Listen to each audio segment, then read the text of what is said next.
When Jesus had called the people to himself, with his disciples also, he said to them, "Whoever desires to come after me, let him deny himself, take up his cross, and follow me. For whoever desires to save his life will lose it. But whoever loses his life for my sake and the gospel's will save it. For what will it profit a man if he gains the whole world and loses his own soul? Or what will a man give in exchange for his soul?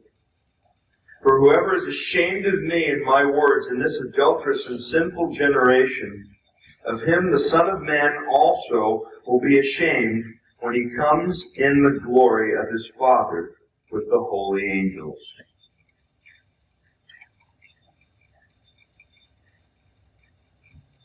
Father, as we read the words of Jesus,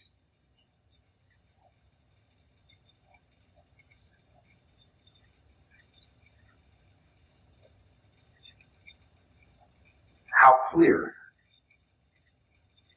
how challenging, how unlike what we see in the world.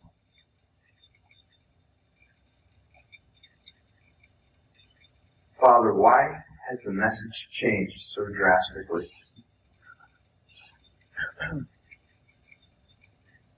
And why are we so willing to accept it?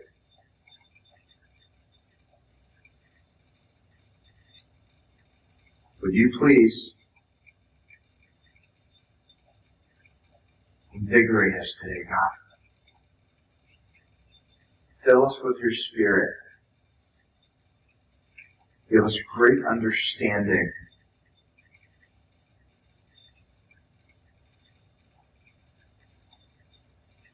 Speak to us that we may know the changes that we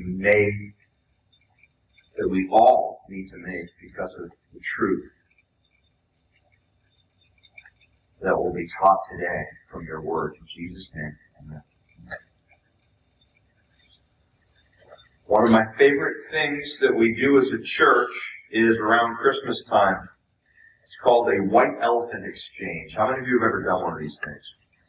White elephant exchange, that's when you buy something under $20 and people go to the store and some folks buy something really cute, and some folks buy something really practical, and some folks buy something really silly. And when we look at the white elephant exchange that we have yearly as a church, it's always a lot of laughs, it's always a lot of fun. But here's the thing that we learned. Okay, because if you know that the way that it works, it's like the first person opens up a gift. And that person opens up that gift, and if it's something they want, well, they try to hold on to it, but the next person, before they open up a gift they don't know, they can make a choice between the unknown or what person number one has. Alright, so it always becomes a lot of fun, especially as gifts change hands, and there's all this exchange, and you realize what people like, and you realize what people really don't like. Alright, I think, we were talking this morning, if Matthias were to open up a shaving kit, he doesn't need one because he can't grow facial hair. But for me, if I open up a toolbox, people know Pastor John's not going to use that. If I open up a cheese assortment, well, people know I'm not going to eat that. But if you give me something on the other hand, like something like a coffee mug, or like some coffee from Starbucks, and I open that up, I'm going to hold on to that. I'm going to hope that nobody tries to take that from me. But whatever I exchange for, there's always going to be an exchange, and that exchange is always going to tell you about our priorities. It's always going to tell you about our preferences. Perhaps you'd agree. Because the way that life has been designed, it's a series of exchanges. We're all making exchanges always, and those exchanges always tell what's important to us. One example is time. Your time is precious, because time is something that you can't necessarily get back. And so the alarm will go off in the morning, and you have to make a decision. Okay, is it worth it for me to get up and to go to work? Well, yes, I need a paycheck so I can pay my rent, or I can pay my mortgage. You make a decision, and there's an exchange. Now, On a Sunday morning, some people will say, okay, well, I have the opportunity to go fishing, or I could sleep late, or I could go to church. And again, what you choose there is an exchange, and it will reveal your priorities. It will reveal your preferences. Another example is our money. How we spend it, where we spend it. Do you get the used car, or do you get the new car? Are you going to have to work a little bit more if you get the new car, or would you be better off to put as much money as you can down on the used car, buy it outright so that you don't have a payment? That's going to reveal what's important to you. Well, it's worth it to me to work a second job just so I can have the car, just so I can have the house. And so we're always making exchanges, even at a restaurant when you're ordering. There are those moments perhaps that you've had in your life where you said, okay, well, I hope somebody else is paying. And then there are those moments where you said, okay, I can afford an appetizer today. I can afford the burger. Maybe you've had those moments in your life where you're like, you know what, I can afford the steak today. Getting the steak, going for the steak. It's always an exchange. And the exchange always reveals, okay, at that moment, my priority is my stomach, and it's my appetite over my wallet. So you see that I've made a lot of choices here. Okay? And you know that the Bible talks more about money than it does about heaven and hell combined. And do you know why that is? Because money is such a good gauge of what we value. Society is based off of the idea of exchange. And so the reason the Bible talks about money more than heaven and hell and these other very important subjects is because how we spend it, what we do with it, tells what's important to us. It's also the way that we use our talents. So it's the way that we spend our time, the way that we spend our money. It's the way that we utilize the talents that God has given us. Do you use them in the secular? Do you use them to serve God? How are you using the talents that God has given you? Because we're always making exchanges. In my mid-20s, it wasn't The Lion, the Witch, and the Wardrobe. It was a play called Hair. Hair required me to say things and do things on stage that quite honestly, required me to do things that went up against my Christian upbringing. Okay, there was going to be full nudity on stage.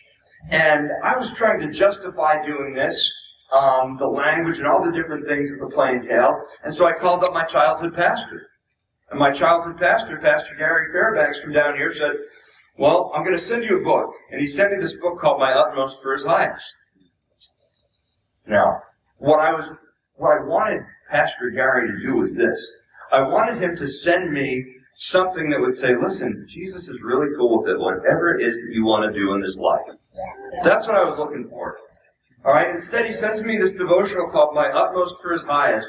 And the very first day that I read talked about denying yourself, taking up a cross. I'm like, okay, yeah, I remember that when I was a kid going to Sunday school, but I don't think that I want to do that. I shut the book, I shut my Bible, put it back on the shelf for another few years of struggle. And there I made a choice. There I made an exchange. And that's why today is so important. Because we're living in a day and age where not only positive self-help gurus, but positive self-help gurus that are masking themselves as pastors are telling us to indulge ourselves, run away from our challenges, follow your heart, and make your mark. But it seems that the Bible says something very different according to our passage today. If you want to come after me, let him deny himself, take up his cross, and follow me. That seems to be very different than what's being taught in the church today. And it forces us to a point where we have to make a decision.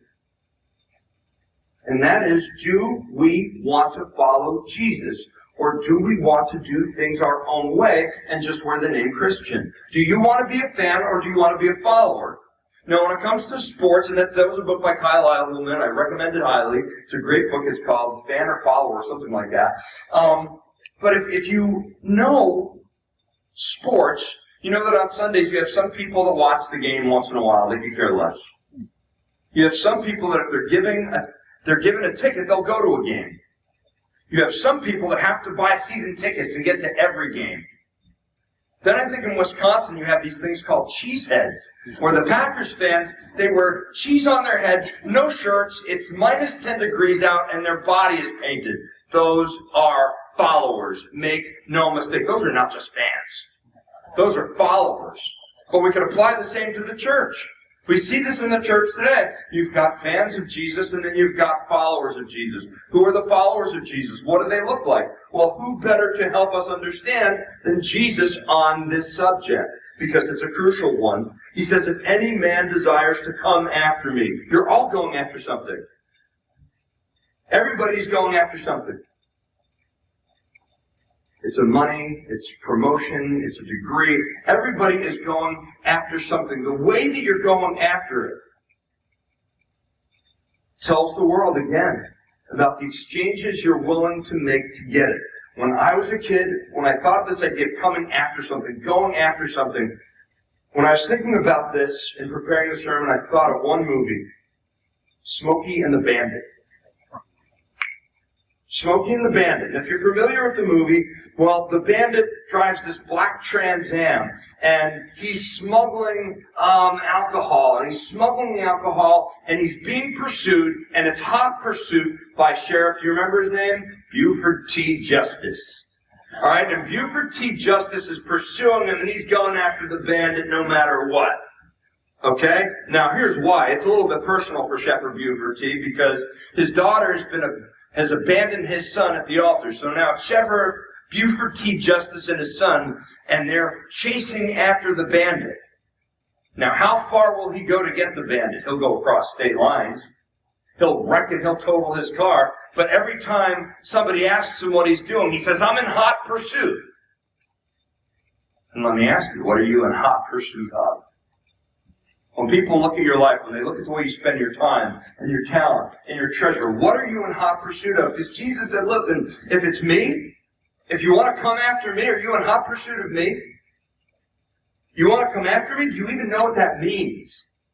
You see, it says here, if I read the passage right, that he's talking to two different groups.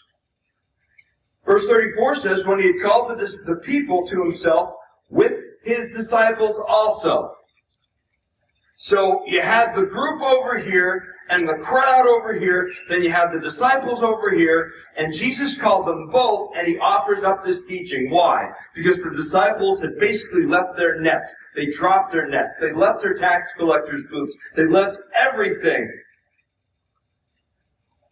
And they followed Jesus, and because of that, they'd experienced him to the full. But then you had the crowd. And the general crowd, they heard the teachings. They saw the miracles. They heard the rumors that he was coming to take over, and they're like, you know what? Maybe this would be a good time to kind of align ourselves. Let's go see what he's really about. And so the crowd is gathering, and then every time he does this, Jesus does something to shoot himself in the foot.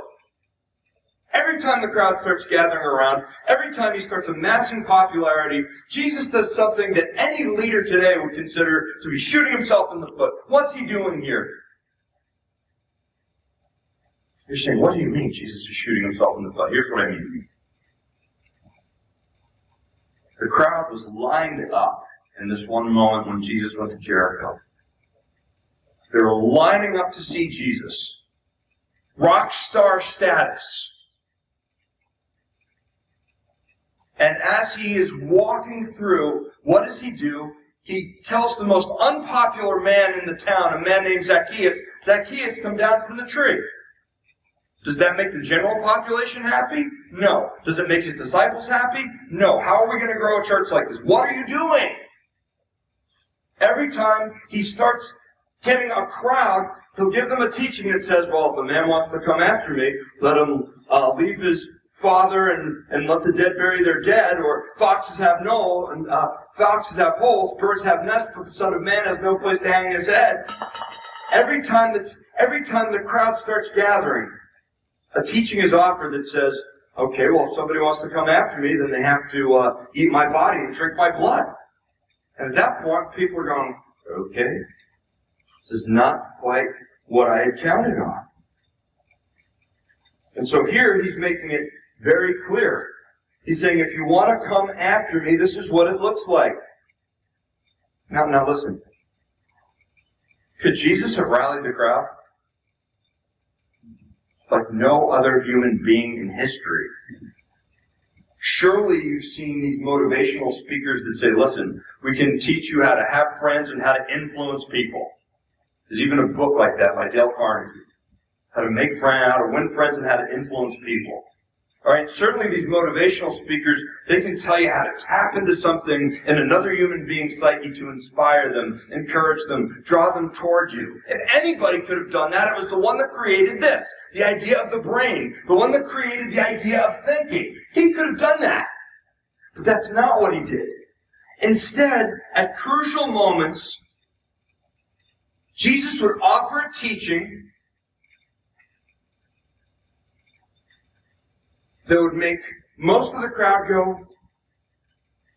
hey, that's too much.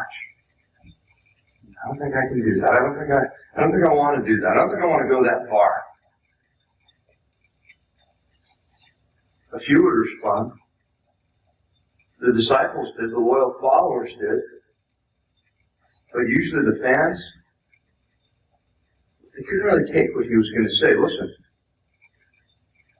Whoever desires to come after me, let him deny himself, take up his cross, and follow me. Now let's talk about denying ourselves for a minute. Denying ourselves again. That's the first thing that's going to throw up a red flag to the general population, because we're living in a Whiffam society. Do you know what a Whiffam society is? What's in it for me? Whiffam. Okay? It's a what's in it for me society. So in other words, if what society is doing, if I don't think it's going to benefit me, then I'm not going to follow after it. I'm not going to go after it. And he's saying deny ourselves. That's not what society's telling me today. Society's telling me today, even the church is telling me, listen, indulge yourself. This isn't going to hurt. It's okay. Just indulge yourself. Listen, John Piper says it like this in his book, Desiring God. He acknowledges that most people are always making a decision that's going to ultimately benefit themselves. Listen. He quotes Blaise Pascal. He says, all men seek happiness. This is without exception. Whatever different means they employ, they all tend to this end. The cause of some going to war and of others avoiding it. It's the same desire in both, attended with different views. The will never takes the least step but to this object. This is the motive of every action of every man, even those who hang themselves. Stop there. Listen for a second. Do you hear what he's saying? He's saying, listen, ultimately, you're going to come to follow Jesus because you believe that it's going to be the best thing for you. Otherwise, you wouldn't be here. There's a truth to that. But listen, what the Bible tells you now is that in order to follow Jesus, you have to deny yourself and go against everything that most of us have ever been taught. To deny yourself. You see, the one that made you, the one that numbered the hairs on your head, knows the best thing for you is Him. And He knows that the best way to Him is for there to be less of you. Does that make sense? So, there's a teaching that says, deny yourself. Listen, when the gospel of Jesus Christ is reduced to self-help, self-improvement, we reduce it completely. We water down the message till it's unrecognizable and totally powerless.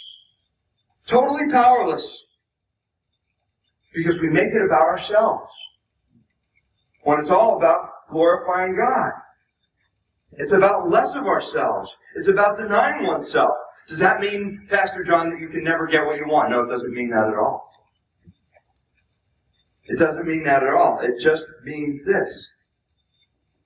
It means that if you want what God is offering, when you align yourself with Him and you delight yourself in Him, then He's going to put the pure desires and what should really be on your heart if you delight yourself in Him. And if you don't delight yourself in Him because you're filling up with the things of the world, then don't expect His plan to work itself out in your life that in a way that is satisfying in any way. Piper also says this.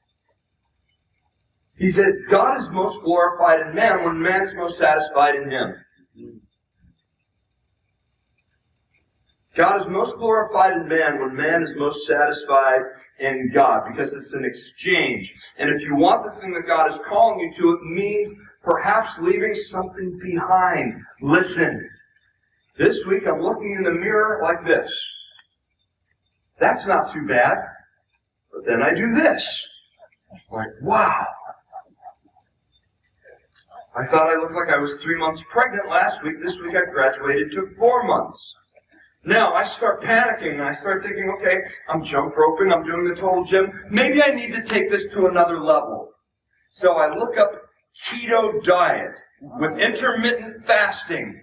And as I'm looking that up, I'm looking at what the demands of the diet are and the workout plan. And just like when my pastor sent me my utmost for his highest, I opened it up, I read about it, I closed it, put it back on the shelf. Please pass the chicken. Make it fried. Why? Because you're counting the cost. You're denying yourself. If I want to look like this, then I can't do that. And if I want my life spiritually to look like this, then I perhaps have to deny myself a few things. Now, it's not a bad thing to have an appetite. Everybody would agree. We were created to have an appetite. But when that appetite controls your decisions to the point where it becomes gluttonous, it's not a bad thing to take pain medication when somebody's in pain. So to become utterly dependent on that pain medication to the point where it cripples you. See, we've been created with these earthly tents. And these earthly tents have real natural desires. It is not a bad thing for someone to have a sexual desire. It's a bad thing for somebody to take that desire and exercise it out of the boundaries that God laid in His Word. That's what we're talking about when we're saying denying ourselves. Because if I keep filling myself with the things of the world, I'm not going to have room for the things of heaven. Some of us have been filling up on the junk food. And we don't understand what it means to deny ourselves. A couple of years ago, we did an exercise in church fast. And somebody said, I know what I'm fasting from, Pastor John. I said, what are you fasting from? They said, porn. That's not a fast. Okay, that's just not something that you should be doing in general. Fasting is when you deny yourself of something physical, a physical necessity, so that you can receive the spiritual. Do you understand the difference, right? Alright, you don't deny, okay, it's like, I'm going to fast from alcohol, I'm going to fast from heroin. No, that's not a fast. I'm going to fast from porn, I'm going to fast, these are not fasts. Those are things that are going to hurt our body anyway. Jesus was fasting in the wilderness in Matthew 4. And when He was fasting, it was a time of purification for Him. And when we fast as a church, we're called to deny the physical in order to seek the spiritual. We're sending a message that, Lord, I know my body's saying I'm hungry, but you know what? I'm going to deny myself that in favor of wanting to hear from You so that You can give me comfort, so that You can alleviate confusion, so that You can give me strength and give me the things that I truly need. And that's denial of self. Denying self.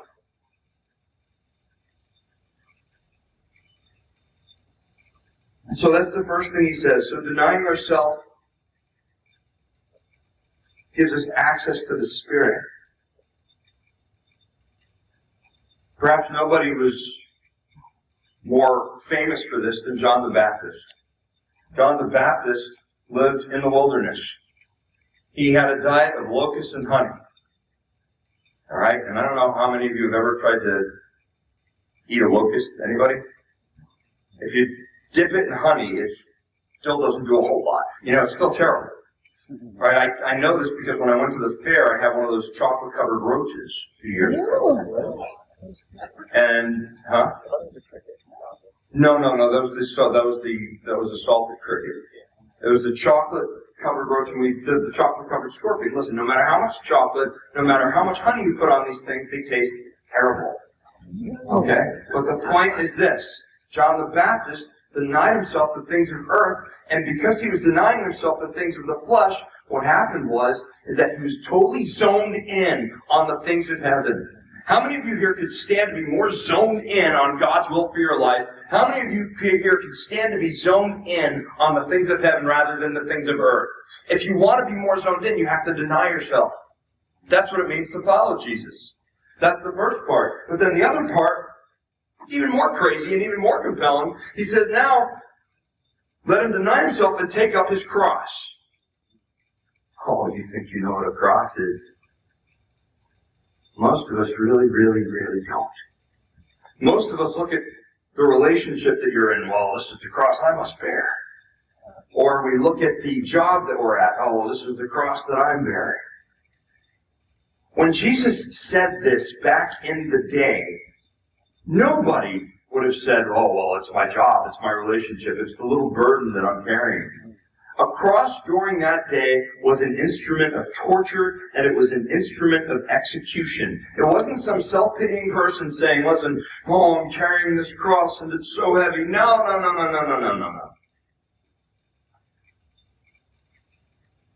One pastor writes that a man once told his pastor, I have a fierce temper, but I suppose that is my cross.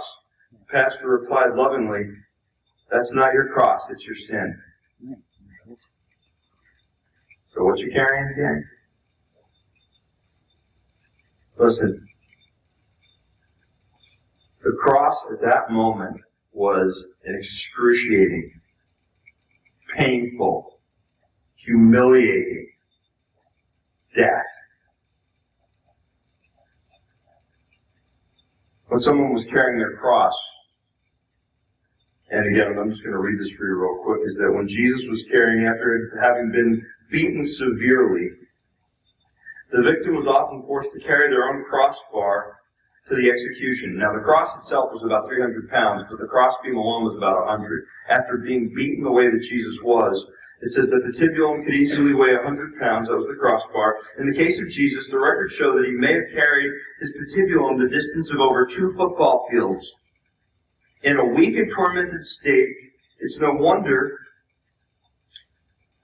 the record establishes that he needed a great deal of assistance. Because once the victim arrived at the execution site, the patibulum, the crossbeam, was put on the ground and the victim was forced to lie upon it. Spikes about 7 inches long and 3/8 of an inch in diameter were driven into the wrists. The spikes would hit the area of the median nerve, causing shocks of pain up the arm and the shoulders and the neck. Already standing at the crucifixion site would be a 7-foot-tall post called a stipe. In the center of the stipes was a crude seat to support the victim. So the victim would be up there, his arms would be stretched out, and it would be death by suffocation, basically, because of all of the injury. It was the most torturous death one could imagine. And that's the physical component of it. There's also the spiritual component of the cross, saying, listen, he's going to the cross to bear the sin of mankind. And that payment would be effective to anyone that repents of their sin and calls upon his name. That's what carrying the cross is. Now, brother wrote a poem. It says, what is the cross? An emblem of shame, the device of death, the pinnacle of pain, a timber of truth, this lumber of loss, all hope for humanity, the Christian cross. Folly to the fool, yet wisdom to the wise, parting the earth and darkening the skies. The judgment of God was then made complete as the blood fell from my Savior's feet, blessing the ground with its life-giving flow, atoning redemption, his grace to bestow. The tragedy of the cross, only God has shown this amazing love to redeem his own. Thank you, brother. What's the cross, man? What does it mean when we're to take up our cross? Listen, when Jesus is carrying his cross, do you remember the story? That as he's carrying the cross, he can't carry his cross, and so they call this man named Simon, who was a Cyrenian. Now, God had placed Simon there for a moment such as that to help a man who is God carry his cross. Now, Jesus takes his cross with the help of Simon, and he carries it to Calvary so that you and I can take up our crosses and he can help us carry them. See the exchange that's made. You can't carry the cross. You can't even understand the cross that he has for you unless you deny yourself and take up his mission, because that's what it means to follow him. To take up his cross means this. It means absolute surrender. And my notes had written it like this. Absolute surrender. What does it mean? Deny yourself, take up your cross. It means absolute surrender. Continue in Christ's mission while displaying his character at all costs. And let me read that again. For us, what taking up the cross means, it's not like, well, it's having to go to work today, and it's having to get the kids to school, and these are the crosses. Like, no! It's continuing in Christ's mission while displaying Christ's character at all costs. That's what it means for the Christian to take up their cross. You are here for a reason. You're here for a purpose, and it is to display Christ to the world. And sometimes he does that through allowing you to be in circumstances where you say, you know what, I'm suffering right now. I'm struggling right now.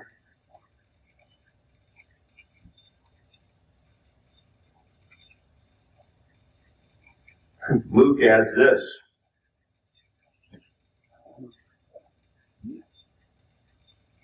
The author of Luke, who wrote the Gospel, said, take up your cross daily. Ouch. Okay? He says, take up your cross daily. What does it mean for us to take up our cross? See, so many people can't even realize it because, well, one, we're not willing to do the first step, deny ourselves and empty ourselves.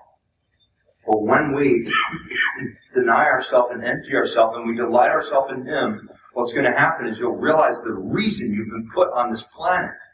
And when you realize the reason you're going to be put on this planet, you understand that, you're going to say, but the reason I'm put on this planet, God, it's too big for me. And he's going to say, yeah, I've got that covered too, because I made an exchange. When Jesus left this earth and went to heaven, I sent the Holy Spirit so you could have everything you do to be able to recognize the cross I've asked you to carry and to have the strength to carry it. That's the good news of the gospel. You can do exactly what God put you on this planet to do, no matter where you're at today, no matter how you walked in here, no matter what your past is. This is the truth of the gospel.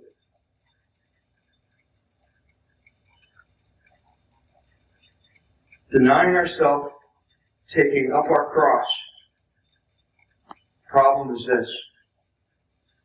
So many of us can't take up our cross and follow his mission because we're so hell-bent on our own mission. It's a mission we never consulted him about in the first place. So my life is over here, then it's over there, then it's over here, then it's over there. And God is kind of in the nicest way saying, listen, slow your roll. Stop. Be still. Delight yourself.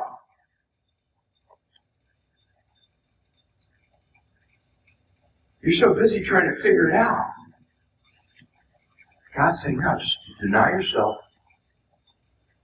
Take up your cross and follow me. Now, there's another part of that phrase, follow me. Okay? And the follow me part of it is very significant. Because who you're following right now is evident in your life. Ask the people around you. Because you look like who you're following. We say it all the time. When I was a kid, it was Miami Vice. Don Johnson. I was the only 8th grader going to school in gray pants, Docksiders, no socks, a white jacket, a black t-shirt, and they beat me up. Repeatedly. But I wanted to talk like Don Johnson. I wanted to act like Don Johnson. I wanted to be him. I was following him. Listen, through my life, I've been an impersonator. I impersonate people. It's one of the things that I love doing. I've always loved doing it. But the one that I want to imitate now is one, and that's Jesus. Because he's the only one worth imitating now. Now think about this for a second. Paul said, imitate me as I imitate Christ. Basically, follow me as I follow Christ. Now, certainly, you've driven on 995, and sometimes people drive like idiots. Let's be 100% today. Okay, sometimes people are like, they're swerving in and out of traffic, they're speeding, going in and out of traffic. You're saying, hey, I want to drive like them. No. And some people are spending money and they're wasting away money, and you say, okay, well, I want to follow them. No. Unless you want to follow them to the poorhouse. Who do you want to follow? For my wife and I, well, when we did premarital counseling, there was a couple in our church that had been married 58 years. And there was something about that relationship between Arthur and Ilsa Hart that there was something about that relationship that we wanted to emulate. 58 years, and they were still very lovey-dovey, still very affectionate to one another. 58 years of that? Yeah, I could go for that with her. 100%. So we sat down with them in counseling. We said, listen, we want what they have. But I only wanted what they had as far as it served to imitate Christ. Anything other than that we don't want. What does it mean to follow Jesus? How do you know you're following Jesus? Study Jesus. Talk to Jesus. Spend time in the Gospels with Jesus. The stories are right there. But I don't know what Jesus would do in this situation. Keep drawing close to Him in the Gospels. You'll know. Because wisdom is promised to you. It's promised. And so if I'm not having wisdom in a moment, well, then I need to go back to the Word of God. He'll give it to you. It's not the pastor's word. That's the Word of God. If any of you lacks wisdom, let him go to God, who gives to all liberally and without reproach, and it will be given to him. But let he who asks be not like a wave blown and tossed about by the wind. That's James 1, 5, and 6. That's God's promise. Anything that a pastor says ever, you have to chew the meat, spit out the bones, and make sure it measures up to this. Amen. It's got to measure up to the Word of God. Jesus is saying, this is what it looks like to follow me. You take up your cross. You deny yourself. And you follow me. The other way around. Deny yourself, take up your cross. There's got to be an emptying so there can be a filling. And if there's no emptying, then again, what exactly are we filling up on?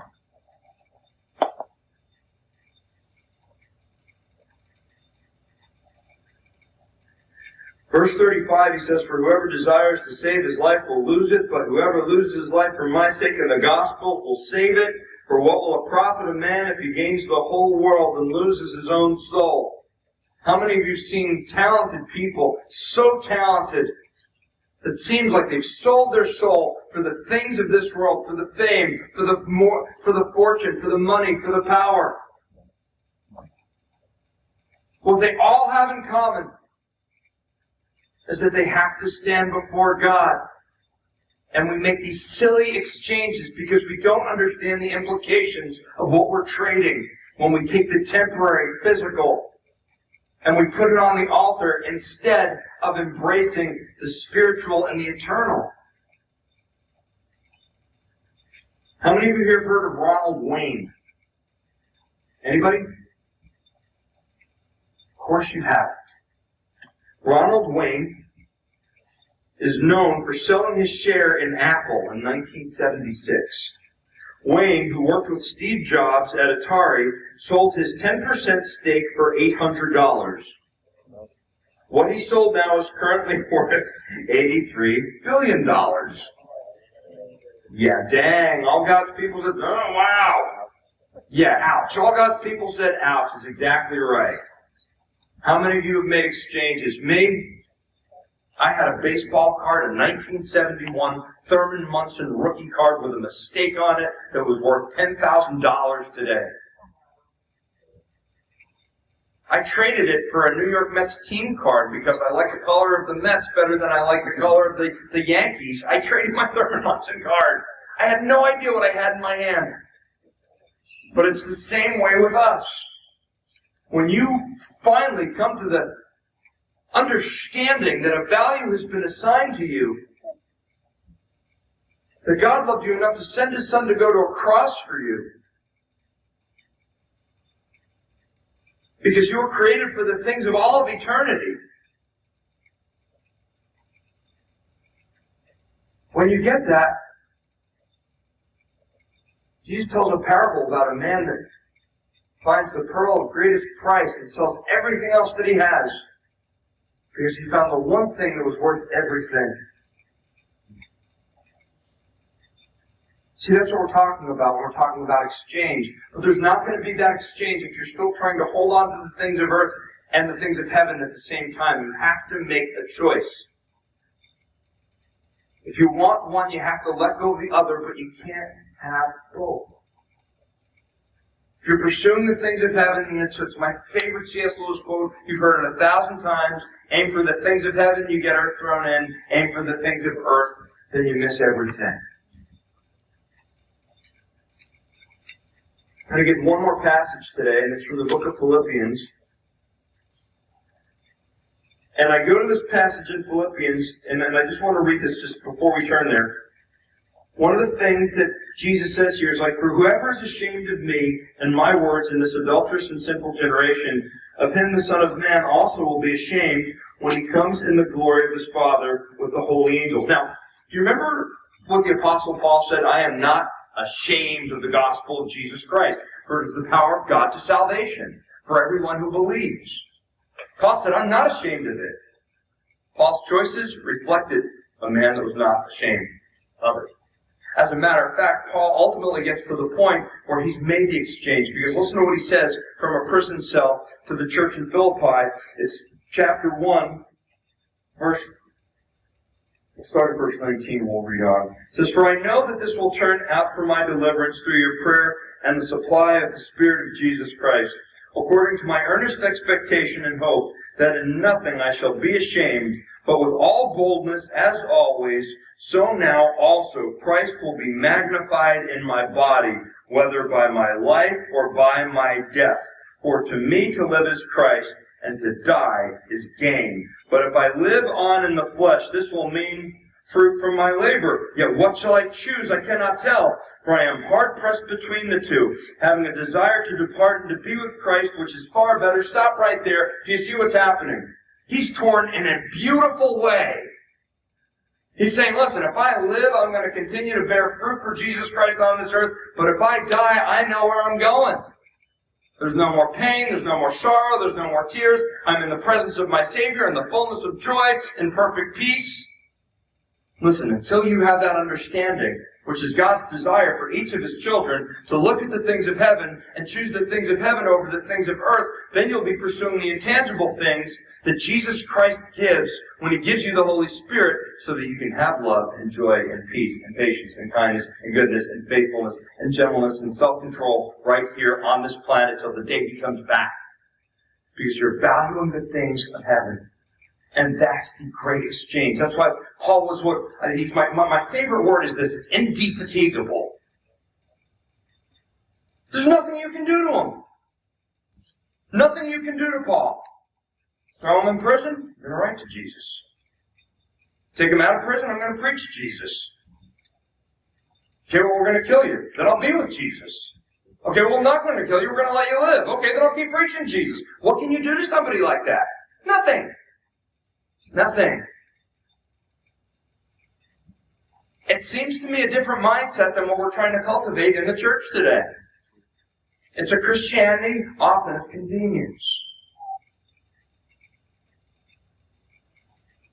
From what we're seeing, Jesus is not talking about fans.